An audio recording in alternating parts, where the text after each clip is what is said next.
Yahweh Bashem Yahushai, Bashem Rakakodash, and I'd like to give double honor to the apostles and the elders of Great Millstone.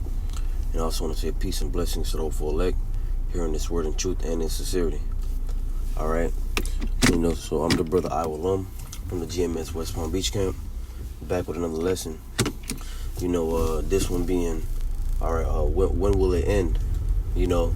And that's a sincere question, and not a question of contention or a question to doubt, but it's a question of sincerity, as some believers who may wake up to the truth, and still fresh in the truth. Like for myself, I'm still fresh in the truth. I'm not an elder. I'm not somebody who's been here a long time. So somebody that's been here as long as me, would probably be asking, how long, and if anything, if anybody has, I want to say the right to answer how long, it would be the apostles and the brothers that's been, laboring, for years. But nonetheless, it's not about us, it's about when the Lord ordains for the end to come. So however long Yahweh Bashem Yahushai drags this thing out, we gotta endure. But this is 2nd Ezra chapter 9, and I want to get this because we're asking that question, in our mind, how long until this man's taken out of power. But we can see that we're close. We can see that things is about here. All right. So it'd be a tragedy, for lack of better words, to fall out at the end of the race. But this is 2nd Ezra 9:1. It says, "He answered me then and said, Measure thou the time diligently in itself, and when thou seest part of the signs past, which I have told thee before." Right? And he told him to measure the times, just as we know we're measuring the times now. How are we measuring the times? Because of the prophecies that were given to us as that measuring stick, for lack of better words. Just like people will look at a clock to know what time it is. They're getting ready to go somewhere. What they do, they're measuring the time. They're looking about how much time they got before they can leave the house and not be late. All right. On this truth spiritually, we're measuring the time. Spiritually through the prophecies and through the current events going on around the world. Now we don't know exactly, when Yahweh Shai is going to make his return, but we know that his return is close simply by, things going on around the world. All right, we see judgments happening. Matter of fact, the next verse will go into it. It says, verse 2, "Then shalt thou understand that it is the very same time wherein the highest will begin to visit the world which he made. Therefore," the Lord is visiting the world. Case in point, last month, you had this airplane thing, where a helicopter crashed into a plane, killing, I want to say 7, 8 people. And then you had another plane crash. All right, on top of that happened in Philly. And then not only that, you had a California wildfire, man. So anybody that's in their right mind, all right, they're gonna ask, what's happening? What's going on? Why are all these calamities happening? To the world, in the world. And guess what? The prophets, the men of the Lord, they're here to tell you through the spirit and power of Yahweh Bashem Yahushai, this is judgment. All right, and people want to shut everything out. Like they want to act like these things are not happening. All right, but eventually it's gonna come a time to where now what's happening is going to interrupt your daily life, because people still got entertainment. They still got they still got things to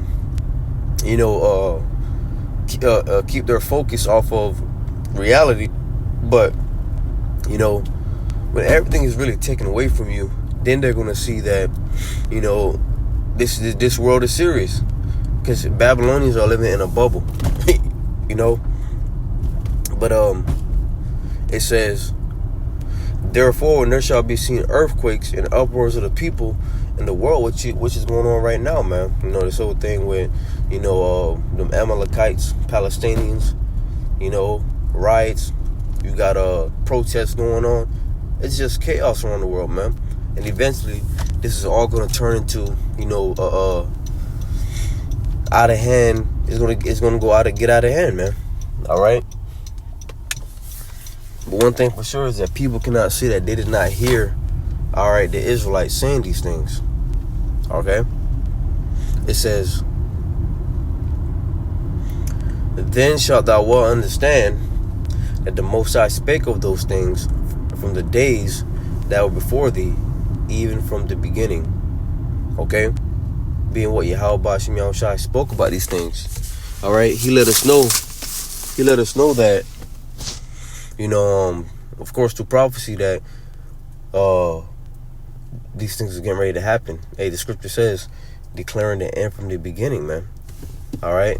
Saying, my counsel shall stand. You see? So the Lord has declared the end from the beginning. All right? And we're witnessing, these words, come to pass. All right? It says, Salaki. Give me a moment.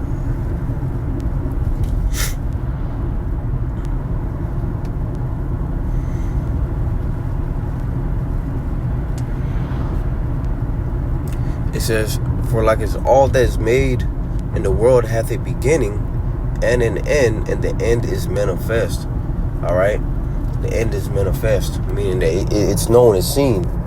All right? It's here. Just because the end, is not something that the whole world sees, that don't mean nothing.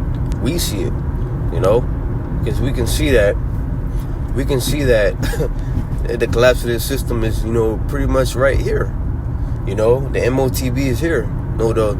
That new system that Esau didn't want to set up, it's here. So, these are all signs of, the end of this current age, the end of this man ruling. Okay? Let's go to Revelation chapter 12. Revelation chapter 12 and verse 12, and it says, therefore rejoice, ye heavens, and ye that dwell in them. Woe to the inhabitants of the earth and of the sea, for the devil is come down unto you, having great wrath, because he knoweth they have but a short time. You see, the devil, Esau Edom, the so-called white man, is coming upon the world with great wrath, because he knows that his time is short. He got to establish this new world order before, Yahushua gets back. Because in his mind, establishing this thing before the Lord gets back cements him as an eternal ruler, which is just the imaginations of his heart, because we understand that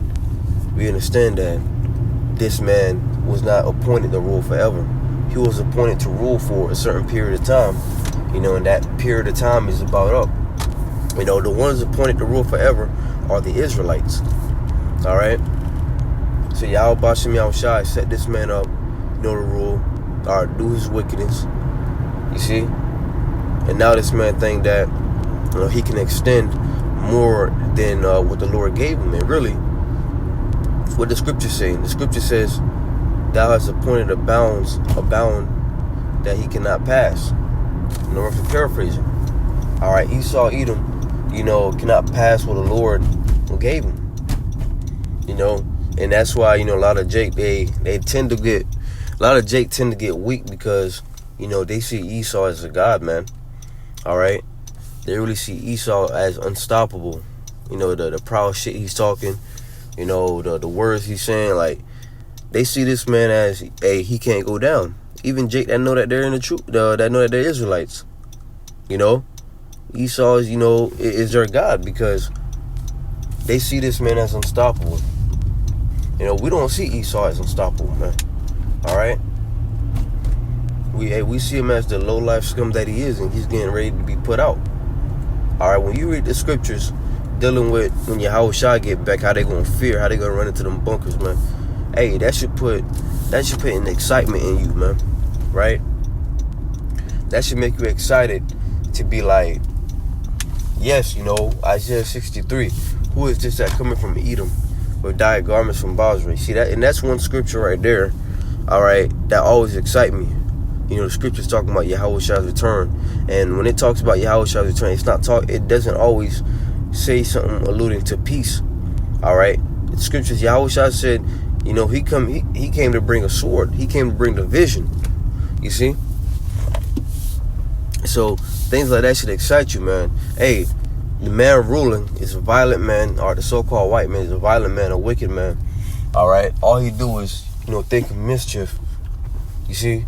And just to hear that there's somebody coming to take this man out of power, man, that's so exciting. You know what I'm saying?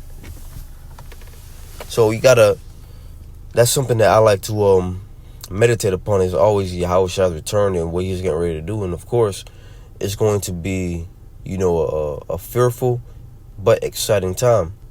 What it says in Revelation, the 11th chapter.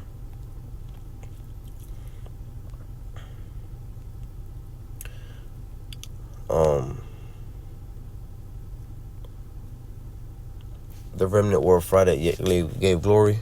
I'm just going to type it in.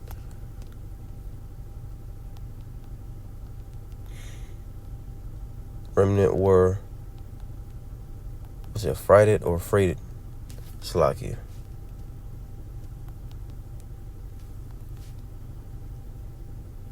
You got to type these words exactly, as it says in the scriptures, to get this app to get it. Yet glory. Yeah. Yet gave glory. Let me see if I can find it. Just going into the point of, I'm not gonna, you gotta type it in exactly as it says. I'm just paraphrasing it, but nonetheless, there's a scripture that says, how the remnant were afraid, but yet gave glory to Yahweh Bashim Yahushua, and that's how fearful it's gonna be. You see? So, it's like, when will it end? In a sincere way, not in a contentious way, but when will it end? Well, we're in times of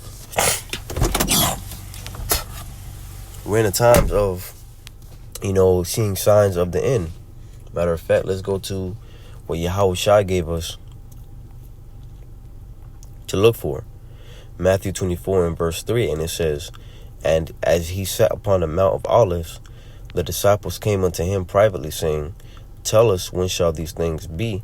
What shall be the sign of thy coming and of the end of the world?" Right. His disciples came unto him inquiring when is going to be the end of this current age.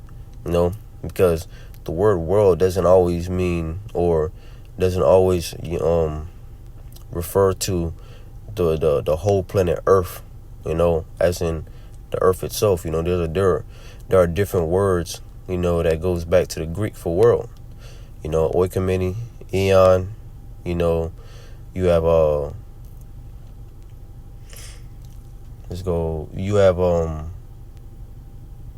the one in John 3:16, Salakia. You can get that too. Cosmos. I was gonna go to the blue letter, but the Spirit brought it. You got cosmos. All right. So you have these different words for world, and in this case, it's eon. All right, when is going to be the end of this age? Verse 4 says, "And Yahushua answered and said unto them, Take heed that no man deceive you." Right, don't be deceived. All right, by these people out here. Verse 5 says, "For many shall come in my name, saying, I am the anointed, and shall deceive many." All right, you got a lot of people, coming in, in the lot as if they're the anointed one, saying that I'm here to save you, or coming in that lot like they're leaders. Yahushua is the true shepherd of Israel. All right, but you're going to have false prophets, coming as if they have salvation. They have something better than what the Lord got to offer. It says, "For many shall come in my name, saying, I am the anointed, and shall deceive many. And ye shall hear of wars and rumors of wars. See that ye be not troubled, for all these things must come to pass, but the end is not yet." So if the Lord is giving them signs of, of the end, and these are the signs that we're seeing right now, you can already see what times that we're living in. We're at the end. Verse 7 says, "For nation shall rise against nation, and kingdom against kingdom, and there shall be famines and pestilences and earthquakes in diverse places." And this is what's happening. Matter of fact, I watched a video from the elder, not Zach, by dealing with, how in Britain, they're telling people to mask up again. That's because, pestilence are making a return. Just like back in 2020, that whole thing, man. Something bigger is getting ready to happen. All right, more fierce. Guess what? Yahweh Bashim Yahushai is sending it. All right, and of course, he's using his left hand, Esau, all right, to bring about these things. Okay? Verse 8 says, all these are the beginning of sorrows. So before it really ends, it's going to be chaos. It's going to be hell. All right? It's 8. Jacob's trouble, as it's mentioned in Jeremiah 30 and verse 7, time like never before. So you got to think about what's getting ready to happen, all right, to pretty much overcap anything that's happened in history concerning, bad things, and that's why we got to prepare ourselves. So, of course, we want to know when the end is going to come, but, you got to also be preparing ourselves for when the end comes, because it's not going to be a walk in the park.